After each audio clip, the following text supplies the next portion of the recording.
Gravação iniciada. Bom dia a todos. Hoje é dia 2 de dezembro de 2025. Declaro aberta a sessão da segunda Câmara Julgadora do Tribunal de Impostos e Taxas. Hoje, na composição da Câmara, estou eu como presidente, Dr. Argos Gregório como vice-presidente, Daniela Rodrigues Gonçalves, e completando a composição, Leandro Quintal, substituindo Samuel de Oliveira Magro. Seja bem-vindo, doutor Leandro, mais uma vez. Obrigado. Nós temos, pela representação fiscal, a Luciana Carvalho Duarte. Nós temos 3 processos em pauta. Não há inscrição para sustentação oral. No entanto, o processo da Companhia Brasileira de Distribuição, auto de infração 450.308, está aqui para acompanhar o julgamento a doutora Gabriela Lins, não é? Que já sustentou oralmente. Então, doutora Gabriela, caso haja necessidade de algum esclarecimento de fato, é só pedir a palavra, mas a sustentação oral já foi aduzida, né? Então, vamos então dar continuidade ao julgamento. Iniciamos então exatamente por esse processo da Companhia Brasileira de Distribuição. Eu vou aqui, eu sou o relator, então eu vou resumir aqui brevemente o meu voto, e em seguida eu passo a palavra, então, ao Leandro, para que ele profira o voto que está propondo agora, né? Vamos lá. Bom, esse processo, ele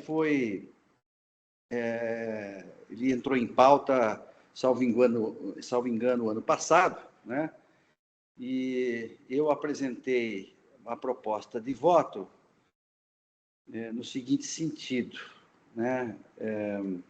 Bom, eu não conheci daquelas questões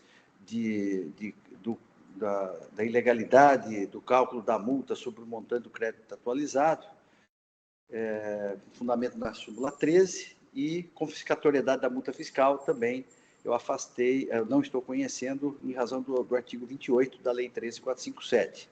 Teve aqui um pedido de nulidade da decisão recorrida, que, ao final aqui dos meus argumentos, né, eu afastei, até mesmo entendendo aqui que alguns dos argumentos se confundiam com mérito, né?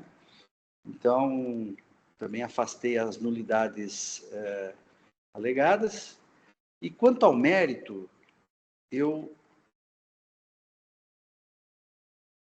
dei provimento, aliás, desculpe aqui, eu estou aqui, desculpe, gente, eu estou aqui no... Desculpe aqui a confusão. Exatamente. Aí não tem a nulidade, eu estava começando a ver o outro processo que eu vou julgar. Desculpe aqui a confusão, estava num outro... Mas aqui tem a questão de conhecimento, realmente, da súmula 13.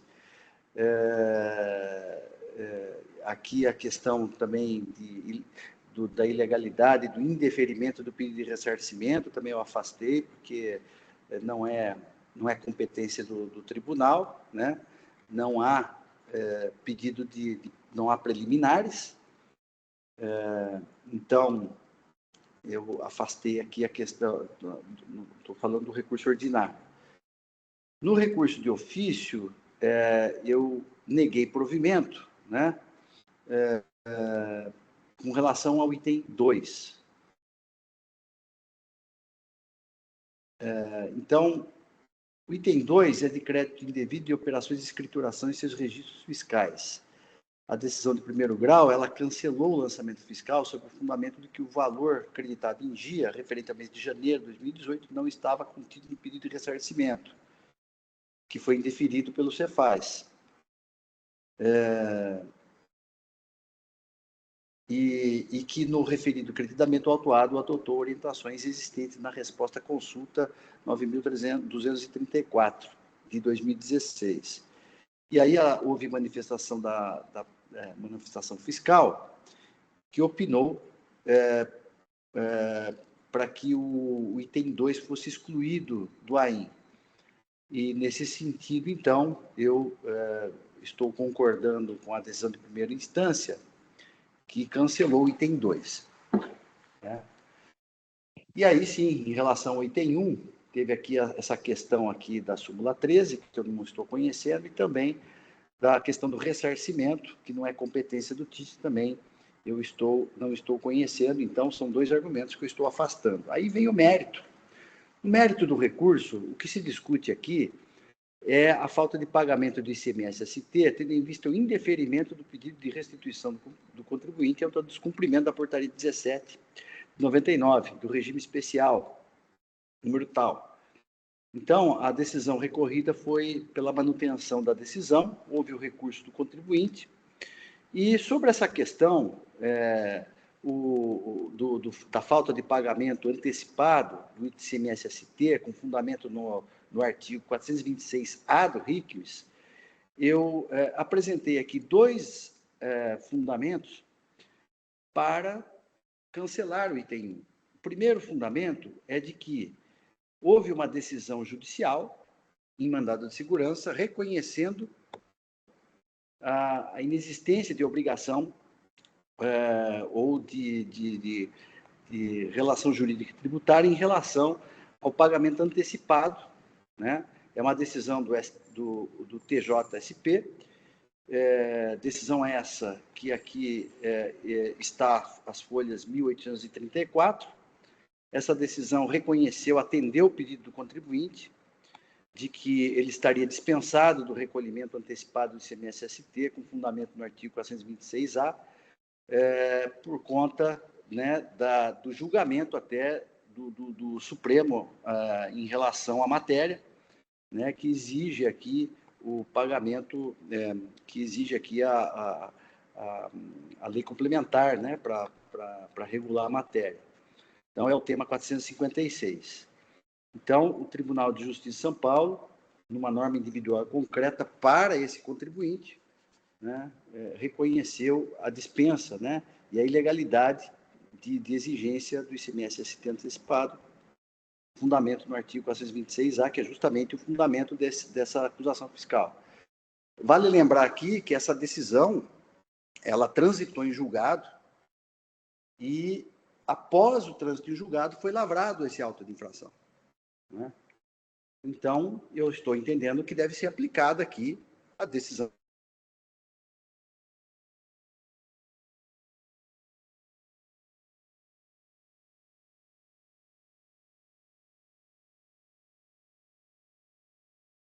Ao que parece, travou aqui. Travou. Manda mensagem. Caiu. Acabou de escrever aqui.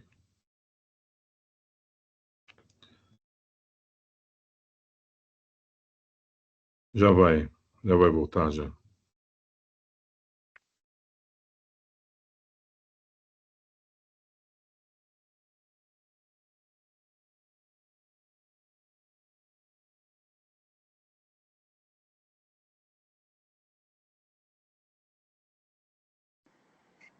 Desculpe, caiu meu Teams aqui, deve ter travado, né? Bom, então, esse foi o primeiro argumento. Então, resumidamente, eu estou cancelando o item 1 em razão de uma decisão judicial, né, específica para este contribuinte. O segundo argumento, já é um entendimento conhecido aqui desta Câmara, que eu, quando enfrento essa questão, né, que vai na linha da decisão do Tribunal de Justiça, né, que eu entendo que a exigência do pagamento antecipado do ICMS-ST com base apenas no artigo 426-A do RICMES é ilegal. Então, cito aqui decisão um precedente aqui já relativamente antigo da Sexta Câmara Julgadora, do então juiz titular da Sexta Câmara, Juliano de Pietro, e também decisão, pronunciamento aqui do Judiciário. Né? Então, nesse sentido, então, eu estou conhecendo e negando provimento ao recurso de ofício em relação ao item 2 e conhecendo em parte e dando provimento ao recurso ordinário para cancelar o item 1, em razão desses dois fundamentos que eu acabei de dizer. Então, desculpe aí a confusão no começo aí da minha exposição, que eu estava vendo, estava começando a ver o processo que eu vou julgar aqui, que é o outro processo que eu sou relator, mas, resumidamente, esse é meu voto. Na ocasião, o doutor Leandro estava aqui, nos brindando aqui com a sua substituição, com a sua presença, e pediu vista, não é? E, retornando agora o processo para continuar de julgamento, eu estou passando a palavra ao doutor Leandro para que apresente o seu voto. Doutor Leandro, com a palavra. Muito obrigado, senhor presidente. Caros colegas, passo a leitura, então, do meu voto, né? Pedir vista dos presentes autos apenas para tratar da questão do recurso ordinário referente ao item 1 do AIM. Adoto o relatório, o minucioso relatório produzido pelo Dr. José Pérez, né, a quem rendo minhas homenagens, pelos sempre bem fundamentados votos. Quanto ao item 2, eu concordo integralmente com o voto do relator, né, para negar provimento do recurso de ofício, e eu acredito até que aqui tem um errinho no meu voto, que eu acho que o recurso ordinário não abordou o item 2, né? Então, isso, não. Então, depois eu vou pedir só para editar, senhor presidente, para deixar só a menção ao recurso de ofício. Tá? Sobre o item 1, eu ouso discordar do Dr. José Pérez em relação à aplicabilidade do artigo 426A do RICMES e em relação às implicações decorrentes das decisões judiciais do STF e da 6ª Câmara de Direito Público, que é a ação judicial em que a recorrente teve êxito, né? Teve o trânsito em julgado. Aponto que, a despeito da citada decisão do TJSP, os preceitos estabelecidos no artigo 2º, parágrafo 3º e artigo 60, ambos da Lei 6374, combinados com o artigo 426A, constituem, salvo o melhor juízo, norma válida, vigente e eficaz, não havendo competência desse tribunal para afastar sua aplicação nos termos do artigo 28 da Lei 13.457, cujo rol de hipóteses seria, a meu ver, taxativo. Ademais, na decisão proferida no STF, né, tratou-se da Lei Gaúcha, né, e aí eu transcrevo aqui a ementa, né, peço a vênia para não lê-la, né, já consta do voto, inclusive, do doutor José Pérez. Né. Conclui-se do julgado, portanto, que o momento da ocorrência da antecipação deve estar previsto em lei estadual, o que não acontece na Lei Gaúcha. Neste estado, por sua vez, a Lei 6374 autoriza o Poder Executivo a exigir o pagamento antecipado do imposto para momentos específicos. E aí eu cito alguns exemplos, dentre os quais o artigo 61, 60, inciso 1º, né, que traz ali o momento da entrada da mercadoria em território paulista para recolhimento antecipado do imposto devido pela operação ou prestação subsequentes. Né. Conforme se observa, a princípio, há autorização na Lei 6374 para a instituição da substituição tributária e sua exigência no momento da entrada no Estado, não podendo ser aplicado sem as devidas ressalvas a conclusão do STF para a legislação gaúcha na legislação paulista. Portanto, no meu sentir, no que concerne a impossibilidade de afastamento da aplicação da lei com base no artigo 28 da Lei 13.457 e ao necessário distinguishing entre a legislação gaúcha e a legislação paulista, faz-se necessária a manutenção de autos de infração ou imposição de multa que lancem créditos tributários decorrentes da antecipação do imposto nos termos do artigo 426A.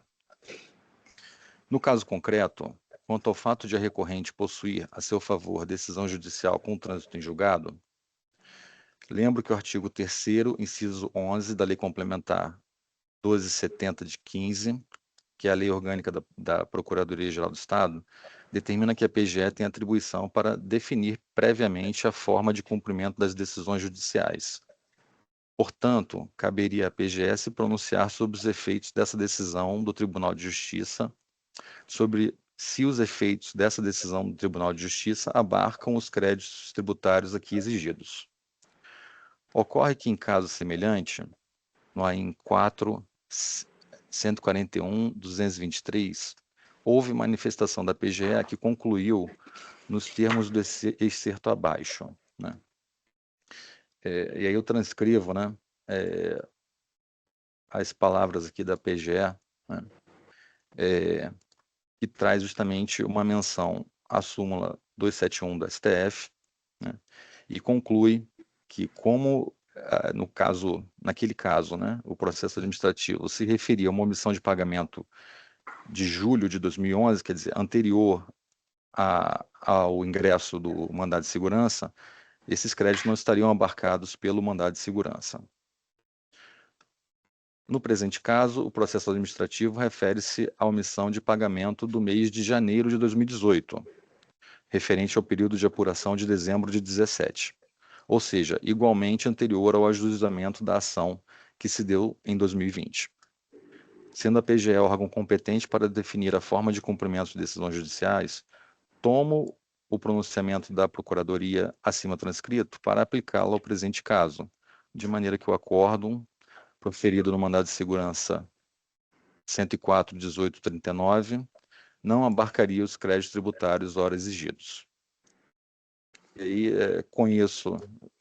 diante do exposto, conheço do recurso de ofício e nego o provimento, conheço do recurso ordinário e aqui no caso seria nego o provimento, né, mantendo o item 1 do AIN. É como voto, senhor presidente. Obrigado. Eu preciso só editar Leandro. aqui a questão do provimento parcial. Aí... Eu já habilitei, Leandro. Tá já bem, habilitei. tá bem. Bom, então, a proposta do Leandro, ele abriu a divergência em relação ao item 1, né? Entendendo que deve ser mantido aí a acusação fiscal, né? Eu, lendo aqui atentamente aqui ao excelente voto aqui, do voto vista, né? Muito bem aqui enfrentou, né? E a divergência muito bem colocada. Eu, respeitosamente aqui, vou manter meu voto, porque não há dúvidas, né, de que existe uma decisão judicial específica para esse contribuinte, né? E o trânsito em julgado foi anterior à lavratura do auto de infração. Além do mais, a questão aqui do tema, assim, na minha interpretação, o tema, deixa eu ver aqui, o tema 456 do Supremo, quando eu leio aqui a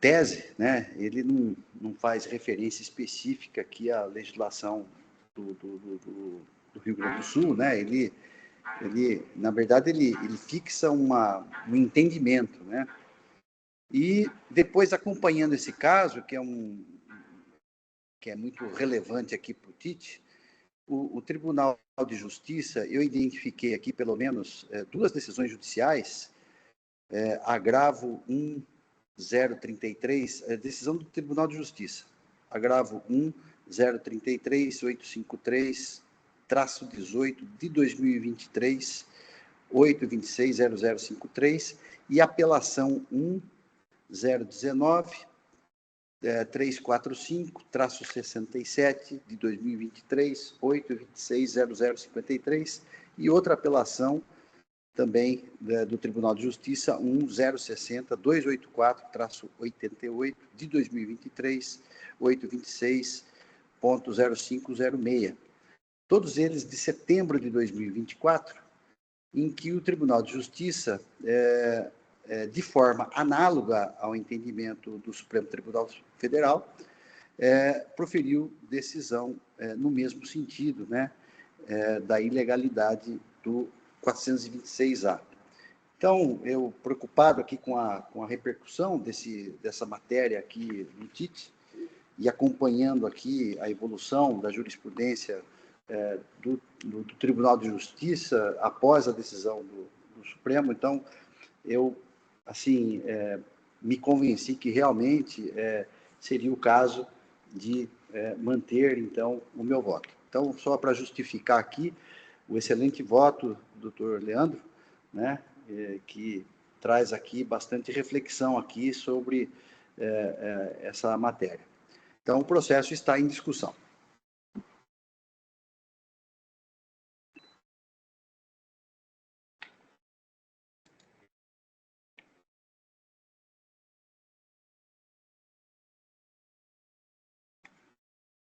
Leandro, já corrigiu? Não, tá, ainda não, né? Já deu certo? Deu? Ah. Eu já tinha habilitado, enquanto você estava lendo o voto, eu já habilitei.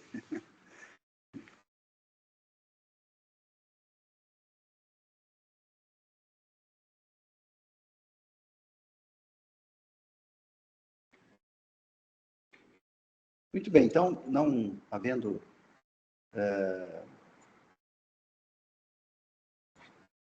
havendo inscritos, eu estou, então, encerrando os debates. Eu peço que os senhores juízes confirmem presença para quórum de votação.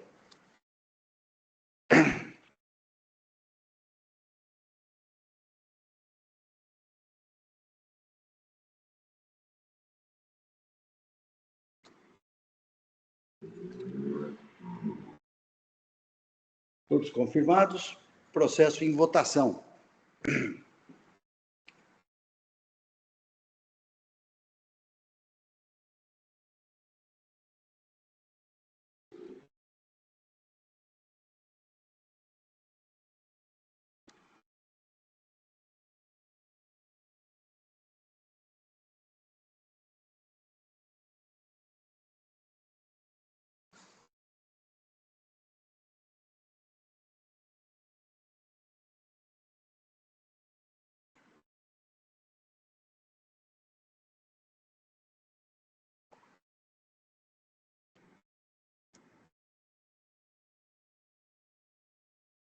Muito bem, votação encerrada. Houve um empate. A doutora Daniela acompanhou o voto vista, o doutor Argos acompanhou a presidência. Então, pelo critério de desempate, prevalece o voto do relator. Eu vou registrar o voto voto vencedor.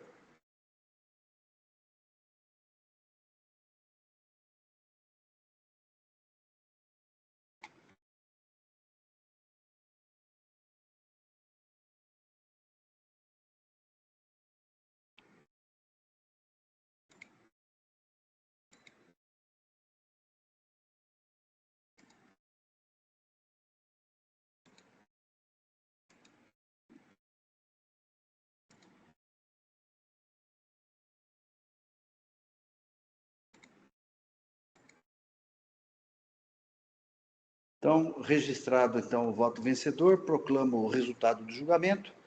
Recurso ordinário conhecido em parte, parcialmente provido. Recurso de ofício conhecido integralmente não provido. Por maioria, então, né, pelo voto de qualidade, nos termos do voto do relator. Esse é o resultado final. Julgamento encerrado. Doutora Gabriela, então, prevaleceu o voto da relatoria. Muito obrigada. Uma excelente manhã a todos. Obrigado. Vamos lá, então, passando ao próximo processo da pauta.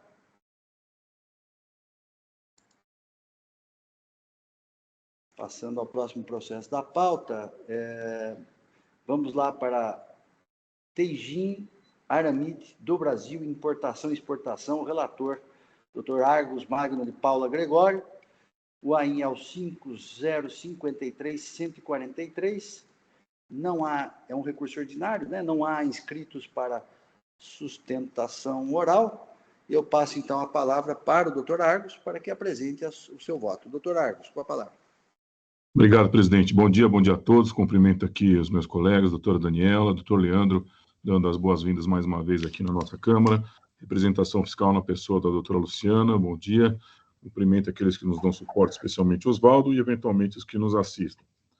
Presidente, este auto de infração, ele ele veio aqui com 5 infrações, né, de falta de pagamento de ICMS, recebimento de mercadoria sem documentação fiscal, solicitação de cancelamento de documento fiscal após prazo regulamentar, emissão de nota fiscal em desacordo com a regulamentação e falta de registro e meio magnético de documentos fiscais. Na minha emenda aqui, eu coloco que a decisão de primeiro grau desconsiderou documentos apresentados desde a fiscalização, não se referindo ao teor dos mesmos e seus reflexos para fim de comprovação de exportação de mercadorias e respectivos reflexos nas infrações 1, 2 e 4. Então, já antecipando aqui, eu estou determinando a nulidade da decisão de primeiro grau, com o necessário retorno aos autos para que nova decisão seja dada. Mas o doutor Quintal não conhece o voto, então, se o senhor me permitir, eu vou fazer uma leitura do mesmo de maneira relativamente abreviada, assim podemos aqui conhecer melhor e eventualmente discutir. Pode ser assim, presidente? Sim, claro, fica à vontade. Vou passar a leitura aqui.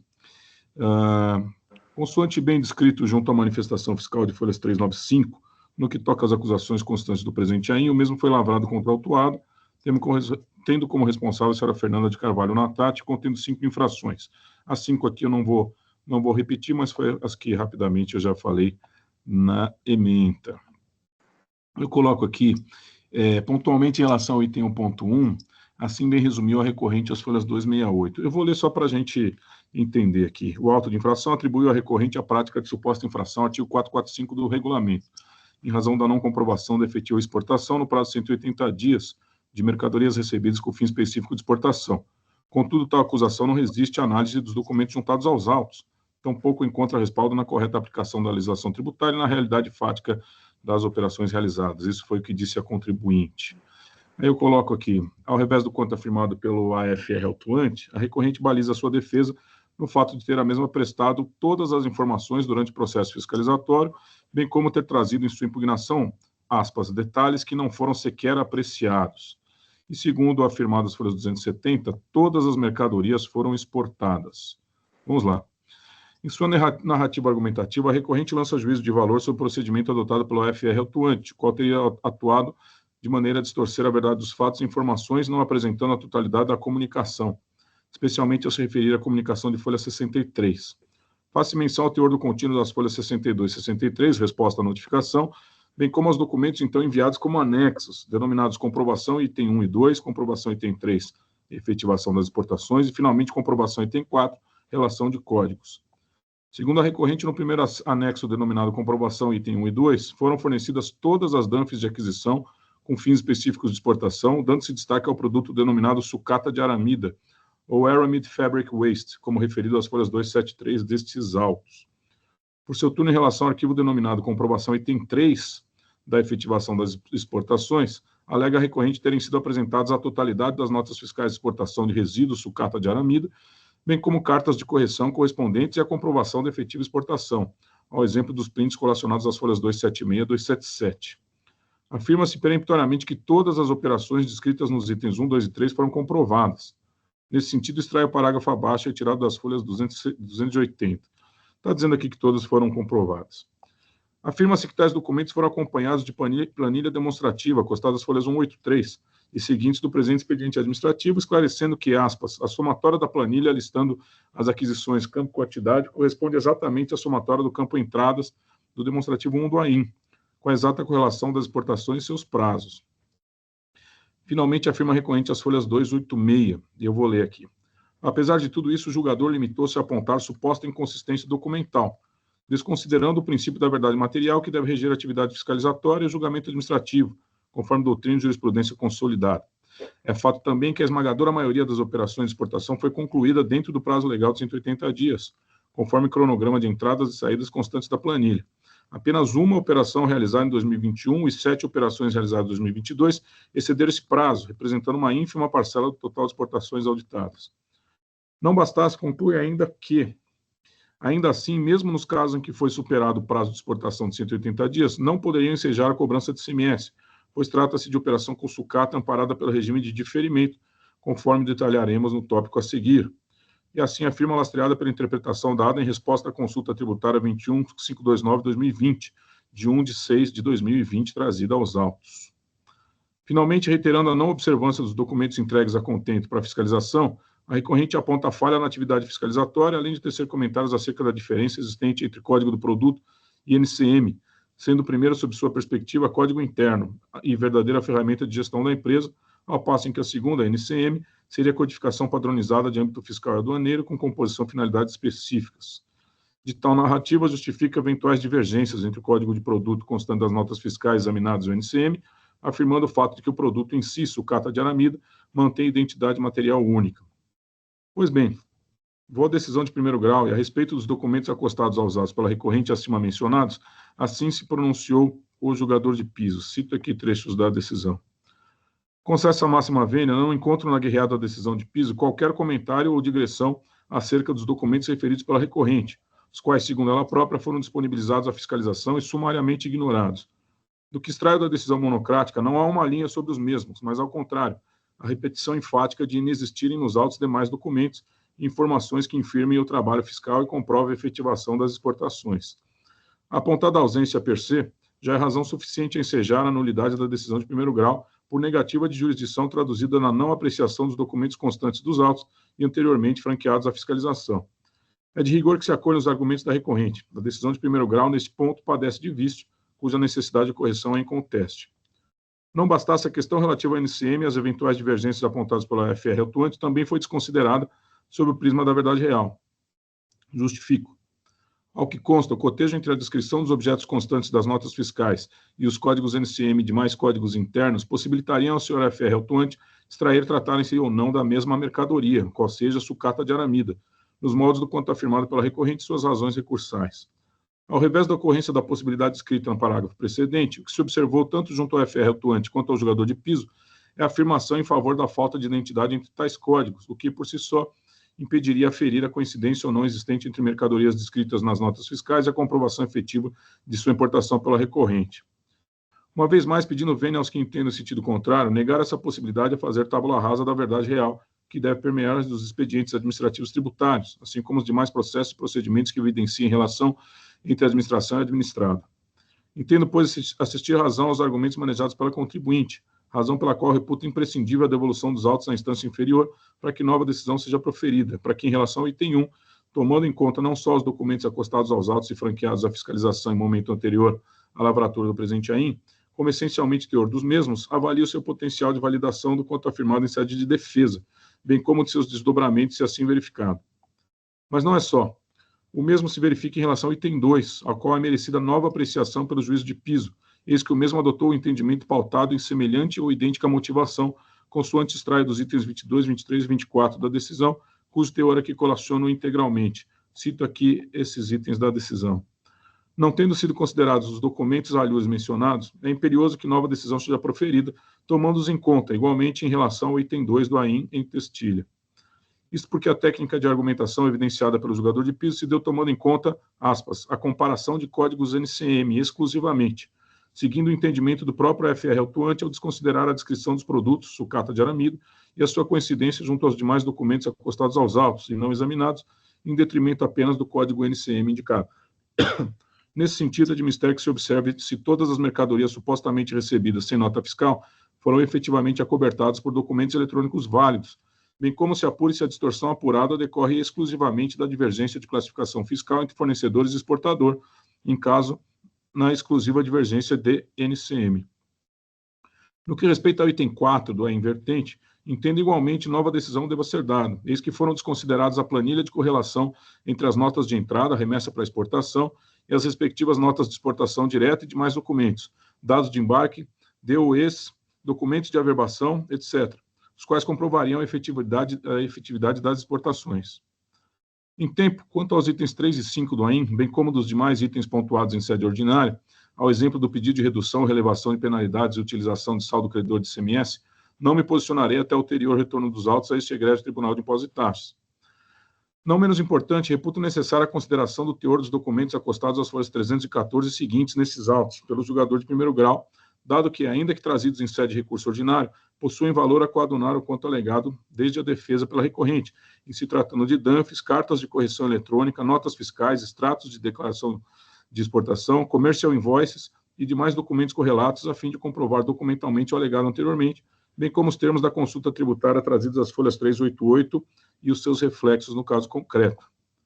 Do exposto, conheço do recurso ordinário para dar-lhe provimento, determinando a nulidade da decisão de piso, devendo os presentes autos retornarem à instância anterior para que nova decisão seja proferida, levando-se em consideração em relação aos itens 1, 2 e 4, além das observações tecidas no corpo desta decisão, 1. A alegação da harmonização dos códigos NCM nas exportações e inventários através dos ajustes na escrituração do SPED da recorrente. 2. O cotejo dos documentos mencionados nesta decisão e anteriormente ignorados na decisão hora determinada nula e as planilhas constantes desses autos.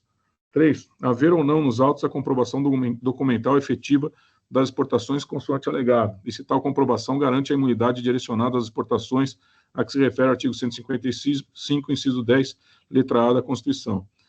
4. Se foram ou não exportados todos os produtos antes do prazo de 180 dias, consoante comprovado pela recorrente, através dos documentos até então desconsiderados, e, em caso negativo, quais deles não o foram. E 5. Se os produtos relacionados nas tabelas elaboradas pelo contribuinte nas entradas e saídas são os mesmos, sucata de aramida, a despeito da indicação incorreta das NCMs respectivas. É como voto que ora submeto ao crivo de meus pares. Então, presidente, esse é o voto. O que eu percebo aqui é que, efetivamente, o julgador se fiou única e exclusivamente no argumento de que as notas apresentavam o NCM diverso do código anteriormente informado. Então, o contribuinte tem a tese dele, dizendo, mas pera, uma coisa é o código interno que a gente usa, outra coisa é o NCM, e nada do resto juntado foi considerado. Então, ele juntou declarações de exportação, documentos, tratativas, comprovações de realização da exportação, os documentos oficiais, e disse, olha, é só olhar os documentos que a comprovação da exportação está aqui. Ao contrário, o juízo de primeiro grau, segundo o contribuinte, ele apenas olhou as notas e falou, não, peraí, não está comprovado porque o NCM não é esse, é errado. E eu fui sensível aos argumentos aqui, especialmente pelo fato de que na decisão de primeiro grau, não se traçou uma linha a respeito desses documentos, nem no teor deles, nem no que diria, nem no que não diriam. Então, eu reputo nula esta decisão, especialmente em relação aos itens apontados, porque em relação aos outros itens, eu nem entrei no mérito, porque eu confesso que eu li, entendi e vou dar razão, e daria razão ao juízo de primeiro grau, mas em relação a esses itens 1, 2 e 4, nada foi dito sobre aquilo que foi trazido como argumentação da defesa, a razão pela qual eu entendi nula esta decisão, devendo ser outra dada, com esses pontos aqui que eu reputo relevantes a serem aí apreciados. Então é isso, presidente. Eu fico à disposição aqui para esclarecimentos aos colegas. Muito bem. Eu cumprimento aí o voto do ilustre relator, entendendo que a decisão, né, de primeiro grau aí faltou aí com análise de argumentos e documentos relevantes. Então, está propondo aqui a devolução do processo, né, para nova análise, né. Então, essa é a proposta do relator. O processo está em discussão.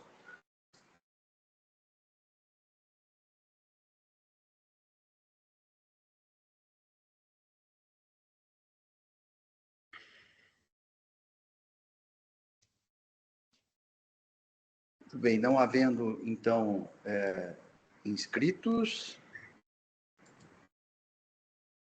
eu estou encerrando os debates. Eu peço que os senhores juízes confirmem presença para quórum de votação.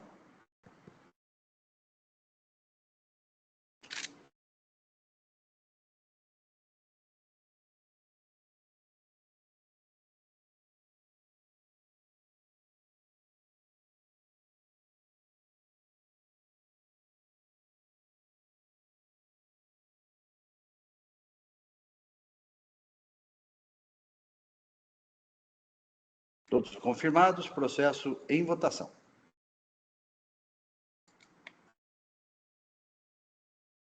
Só para me manifestar aqui, senhor presidente, que eu acabei não...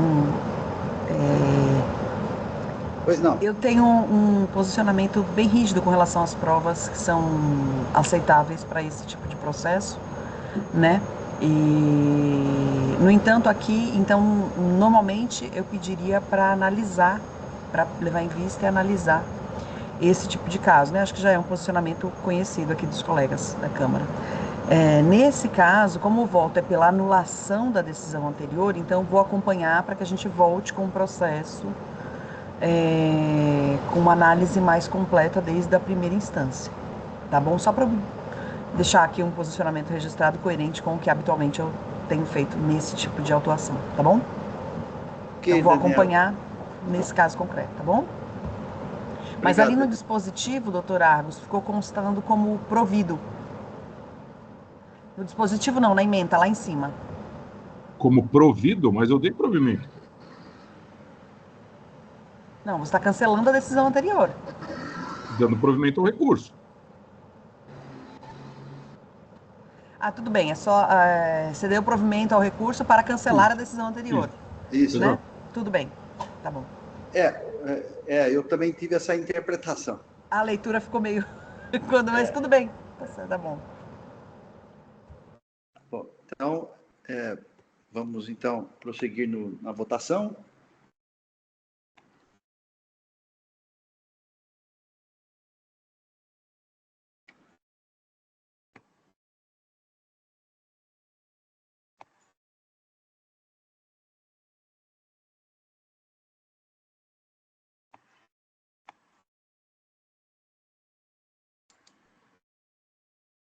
Muito bem, votação encerrada. Proclamo o resultado do julgamento. Prevaleceu a unanimidade a proposta do relator de anulação da decisão anterior, retornando o processo para a primeira instância, então, a unanimidade. Muito bem, julgamento encerrado. Passamos, então, ao próximo processo da pauta. Próximo processo da pauta é Jofege, Pavimentação e Construção.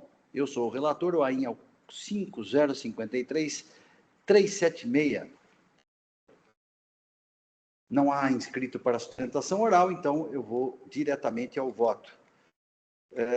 Trata-se aqui de uma acusação fiscal, crédito de ICMS, crédito indevido de ICMS sem comprovação da origem. Basicamente é essa acusação fiscal. Infringência aos artigos 61 e 59 do RICBS, capitulação da multa 85, inciso 2, letra J. O contribuinte recorre da decisão de primeira instância que manteve integralmente a acusação fiscal. Duas questões que eu não estou conhecendo, a da súmula 13 e também confiscatoriedade da multa fiscal do artigo 28 da Lei 13.457. O processo tem um pedido de nulidade que eu estou afastando. A nulidade diz respeito à decisão, pelo fato da decisão recorrida não ter enfrentado todos os fundamentos e argumentos da defesa, consistente na inaplicabilidade da multa em duplicata, isto é, em primeiro lugar, pela falta de pagamento de imposto e ainda pelo descumprimento da obrigação acessória. Também questiona a legalidade dos juros e da multa aplicada, bem como pede a redução da penalidade fiscal, com fundamento do artigo 92 da Lei 6374/89, combinado com o artigo 1527-A do RICBS. Quanto à precariedade de fundamentação, se infere dos autos que a decisão recorrida analisou a questão da nulidade do lançamento fiscal, rejeitando o argumento, tendo em vista o artigo 34 da Lei 13.457 e o artigo 42 do CTN. Conferir folhas 211, itens 13 a 29. Não obstante, a decisão de primeira instância enfrentou adequadamente o mérito da tese defensiva e os documentos dos autos, como se vê de folhas 212 e 215, itens 30 a 52, bem como o pedido de redução da multa fiscal de folha 215 a 216, itens 53 a 60, e também quanto aos juros e a penalidade tributária, conforme folhas 216 a 218, itens 61 a 67 da decisão de primeiro grau. Assim sendo, não há que se falar em nulidade da decisão recorrida, dado que houve análise detalhada dos documentos constantes dos autos e enfrentamento das questões meritórias da controvérsia instalada. Em outras palavras, a decisão recorrida enfatizou que a infração fiscal, que está aí no plural, restou configurada, uma vez que o contribuinte não observou as obrigações fiscais previstas na legislação tributária. Por conta disso, é que não houve qualquer violação ao princípio da não cumulatividade ou de direito ao crédito, sendo este um dos principais fundamentos da decisão recorrida.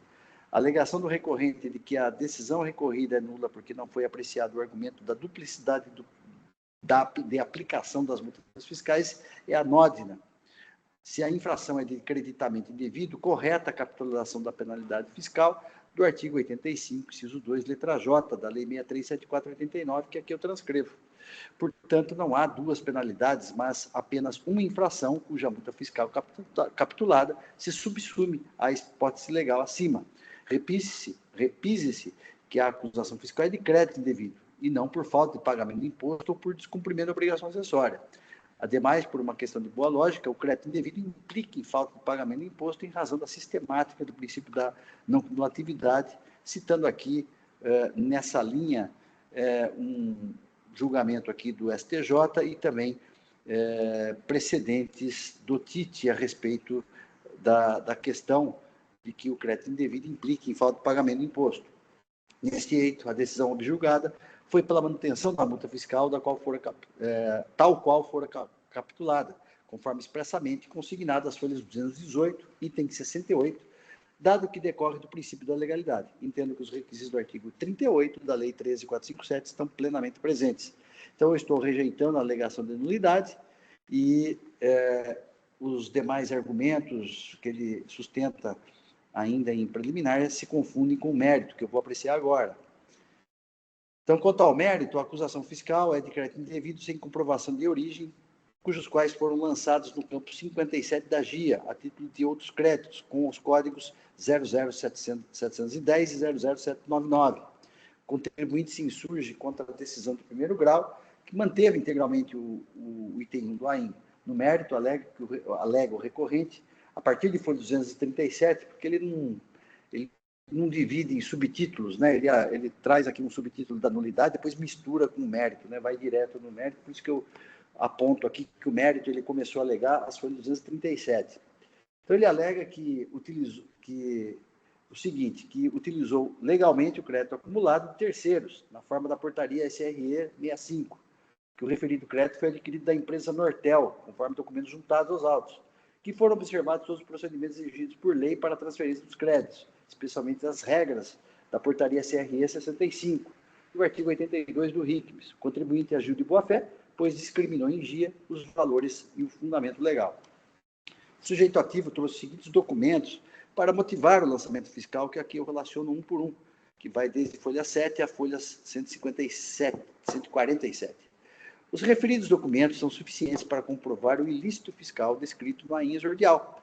Consta da acusação fiscal que o contribuinte escriturou o crédito CMS diretamente em GIA no campo 57 e outros créditos no período de outubro de 2022 a julho de 2024. Os valores do crédito foram lançados com 3 diferentes fundamentos. No período de 10 de outubro de 2022 a julho de 2023, através do código 00799, que teria sido com base no artigo 61 e 65 do RICMES. No período de agosto de 2023 a abril de 2024, com o código 00710, como imposto pago indevidamente em virtude de erro de fato ocorrido na escrituração dos livros fiscais ou no preparo de guia de recolhimento. E no terceiro período, de outubro de 2022 a julho de 2023, código 00709, com um fundamento crédito simples levantado pelo contribuinte. Assim sendo, o contribuinte foi instado a esclarecer, justificar e comprovar os créditos tomados pela notificação número tal, de folhas 14, mas pela resposta do contribuinte de folhas 15 a 93, não houve justificativa jurídica sobre a legitimidade dos créditos em testilha, nem foi apresentada memória de cálculo dos valores lançados ou documentos correlatos, ou documentação correlata, nem pedido de apropriação de crédito acumulado do ICMS em análise ou já deferido, a teor da portaria 65. Efetivamente, o contribuinte creditou-se diretamente em GIA, de folhas 11 e 12, no campo 57, utilizando-se os códigos 799 e 710, sem qualquer embasamento na legislação tributária. Ora, o contribuinte informou que utilizou o crédito acumulado adquirido terceiros, de acordo com a portaria CRE 65, que revogou a portaria CATS 26, de 2010, conferir folhas 237 do recurso. Para comprovar suas alegações, apresentou cópia dos autos de falência da empresa Nortel, cujos documentos são inservíveis e estão desconectados com o caso concreto, vale dizer, do fundamento da acusação fiscal do item 1, uma vez que as GIAs não têm relação com o crédito acumulado, como se vê do demonstrativo de folhas 11/12. Efetivamente, não há prova nos autos de transferência de crédito acumulado, nem do atendimento às condições previstas nas normas de regências, a começar pelo pedido formal junto ao fisco, nem muito menos pedido de deferimento de transferência à autoridade fiscal competente ou qualquer documento relacionado com o sistema aqui, ECERDAC. Com efeito, deve prevalecer o princípio da legalidade tributária. O direito ao crédito é garantido pelo ordenamento jurídico desde que as condições previstas em lei sejam atendidas. No presente caso, não restou comprovado o atendimento das exigências legais pelo contribuinte. Por tais razões, desacolho os argumentos do mérito recursal. Quanto ao pedido de aplicação do artigo 527-A do RICMES, eu estou entendendo que o requisito objetivo, um dos requisitos objetivos, que é a infração não implicar em falta de pagamento de imposto, não foi atendido. Então, não há como fazer a dosimetria, né, tendo em vista que, como até já manifestei anteriormente, o crédito indevido, ele implica em falta de pagamento de imposto, como se vê aqui de precedentes do TIT, que é o que eu relaciono. Com relação aos juros, também estou mantendo, não há qualquer irregularidade no cálculo dos juros, até porque foram de acordo com a súmula 10. Então, se a gente conferir aqui as competências, outubro de 2022 a julho de 2024, foi posterior à revisão da súmula 10. Então, não há que se falar aqui em excesso de juros por aplicação da taxa Selic. Então, a minha proposta é de conhecer em parte do recurso ordinário e, nessa extensão, negar provimento nos termos aqui do fundamentado. Esse é o meu voto, o processo está em discussão. Muito bem, eu só vou aqui, eu tenho um errinho aqui de concordância aqui que eu vou corrigir, mas o processo está em discussão.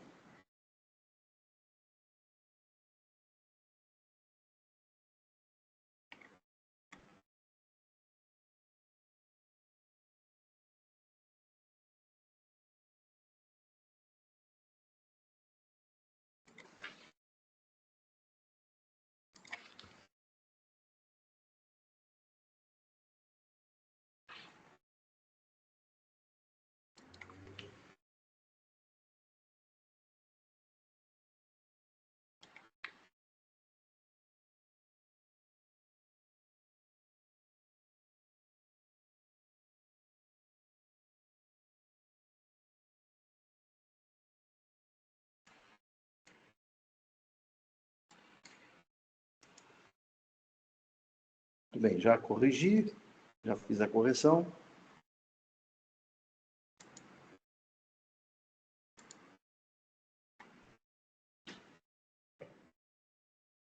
Muito bem, não havendo inscritos, eu estou encerrando os debates. Aguardo confirmação para quórum de votação.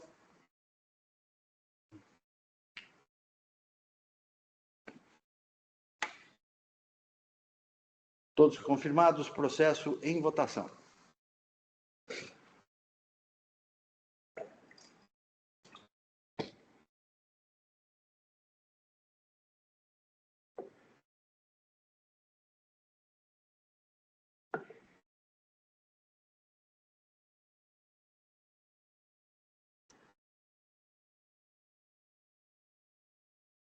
Votação encerrada. Proclamo o resultado do julgamento. Recurso ordinário conhecido em parte, e, na parte conhecida, não provido a unanimidade nos termos do voto do relator.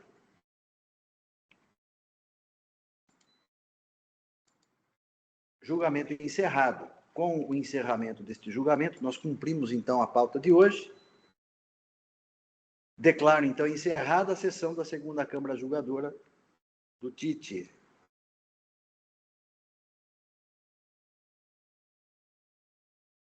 Sessão encerrada no EPAT. Visualizando a ata. Tudo nos conformes. Então, senhores, agradeço a presença especial aqui do Leandro. Doutor Leandro, espero que esteja de volta em breve, apesar que está terminando o ano já, né? Vai ser difícil. Verdade. Tá, então, seja bem-vindo, agradeço aí pela colaboração aqui com a Câmara, com o voto vista, e um bom dia a todos e boa semana. Eu peço, então, para que o Oswaldo encerre, então, a gravação de hoje.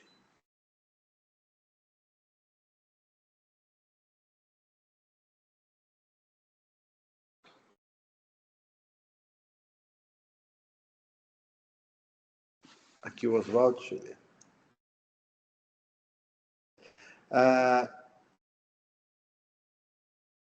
O Oswaldo ainda não ele tá sem a conexão, por isso que não consegue encerrar aqui a gravação.